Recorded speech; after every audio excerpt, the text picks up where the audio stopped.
políticas agrícolas. Mi punto de vista es que en Europa no hay un problema de seguridad alimentaria que no sea el problema de los 30 o 40 millones de pobres que tienen un problema de acceso a los recursos necesarios para adquirir alimentos. Pero incluso con las reformas recientes de la PAC, sí, reconozcamos que ha habido una reducción de excedentes. Yo creo que eso es algo que hay que reconocerlo, y en la mayor parte de los productos los excedentes han reducido y en algunos se han eliminado. Pero de ahí a convertirse en importadora neta de alimentos, sobre todo de alimentos básicos, porque otra cosa es productos agrícolas tropicales, otros productos y algunas materias primas para alimentación ganadera, pues en conjunto en alimentos básicos, en trigo, en carnes, en productos lácteos, yo creo que está lejano ese horizonte de desabastecimiento de la economía europea. Sí es verdad que existen problemas que tienen que ver con la seguridad alimentaria, problemas que tienen que ver con la obesidad creciente en la población, y es que 400.000 niños, nuevos niños que al año entran en situación de obesidad cada año en la Unión Europea. El problema que también notable y que en esto comparten los productores del sur con los productores del norte es el problema de la asimetría de poder en la cadena de negociación, en la cadena de valor. Eso existe. Y también el problema de poder producir alimentos de una manera sostenible, compatible con la defensa del medio ambiente, la lucha contra el cambio climático, una reducción de las emisiones de CO2. Claro, esos problemas existen, pero es que en este momento los instrumentos que se utilizan en la PAC no están atendiendo a esos problemas.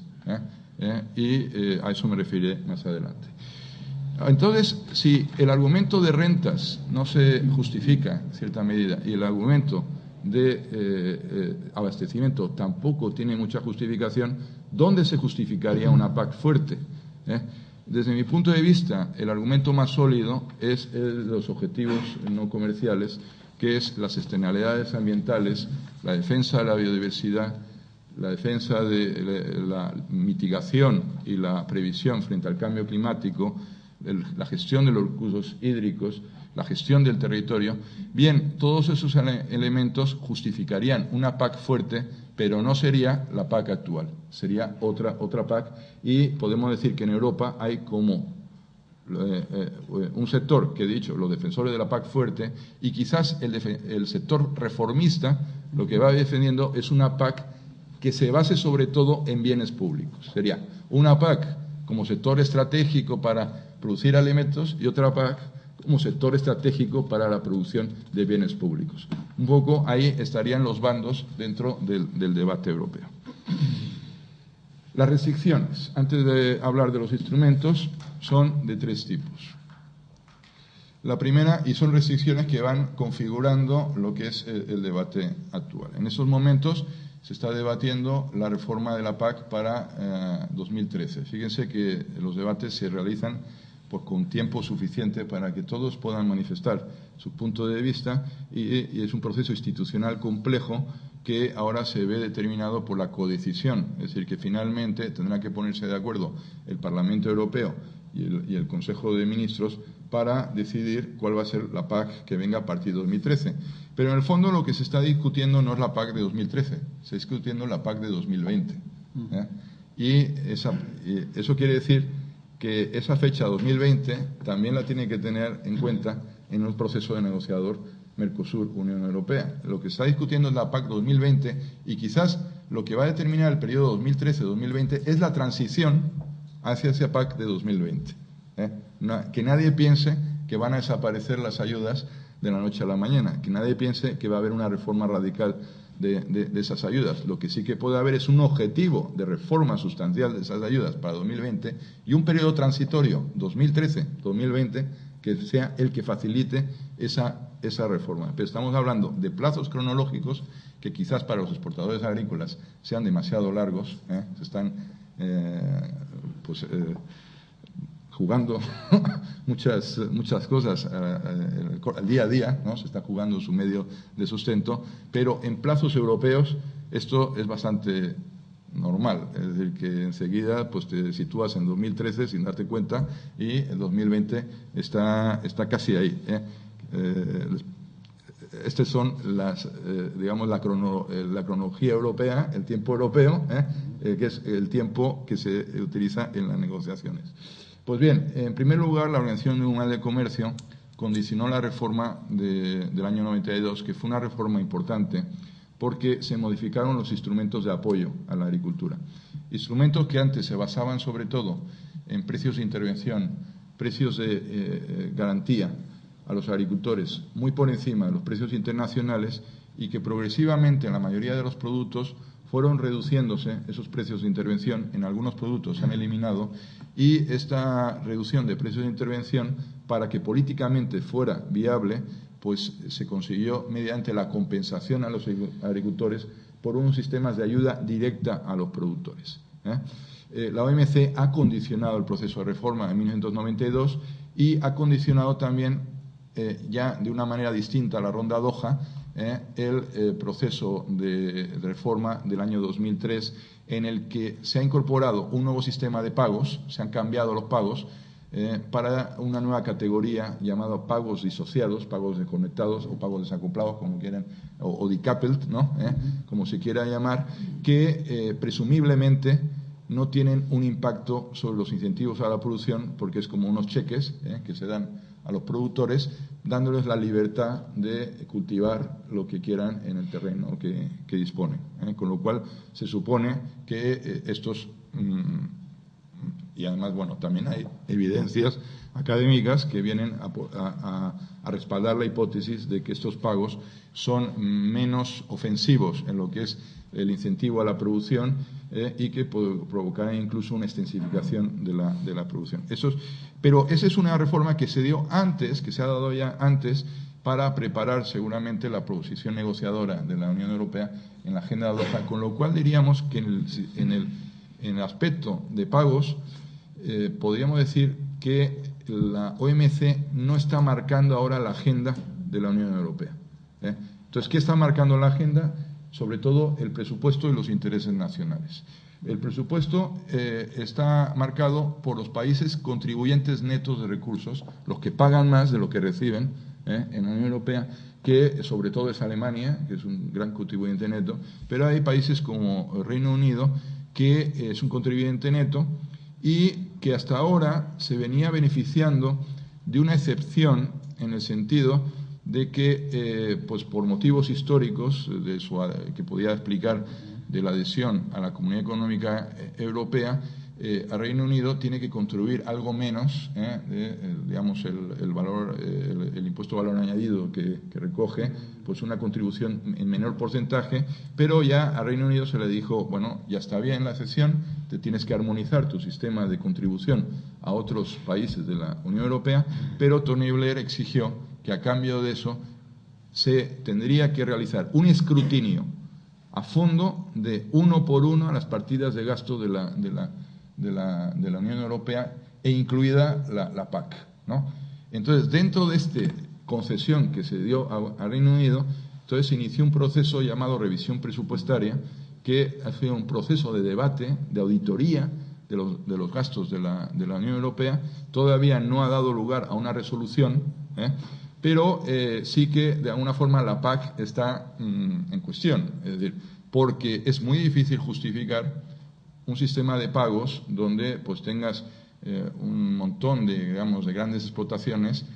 que estén recibiendo unas cantidades que pues son escasamente justificables, pero también tienes un montón de pequeñas explotaciones que son agricultores a tiempo parcial, donde los agricultores no son profesionales, que también es difícil justificar esas ayudas, porque en el fondo te dice, bueno, estos son pensionistas, muchos de ellos, y entonces dice, bueno, para ayudar a los pensionistas, pues habría que aumentar las pensiones, o tendría que haber una política social, pero no la política agrícola, ¿no? Como política de apoyo a los pensionistas. Entonces, están en cuestión todos estos gastos, y esto es algo que está en cuestión, aunque la reforma actual del chequeo médico que estamos aplicando ahora ha blindado los gastos de la PAC, los ha blindado hacia la baja, es decir, que mantiene esos niveles de presupuesto hasta 2013. Pero, por tanto, lo que digo es lo que está en cuestión es 2020 y, sobre todo, el periodo transitorio 2014-2020. Los intereses nacionales son muy relevantes en el sentido de que ningún país quiere perder en la ecuación de presupuesto. Ningún primer ministro le gusta volver de una negociación en Bruselas con menos presupuesto. Hay demasiada preocupación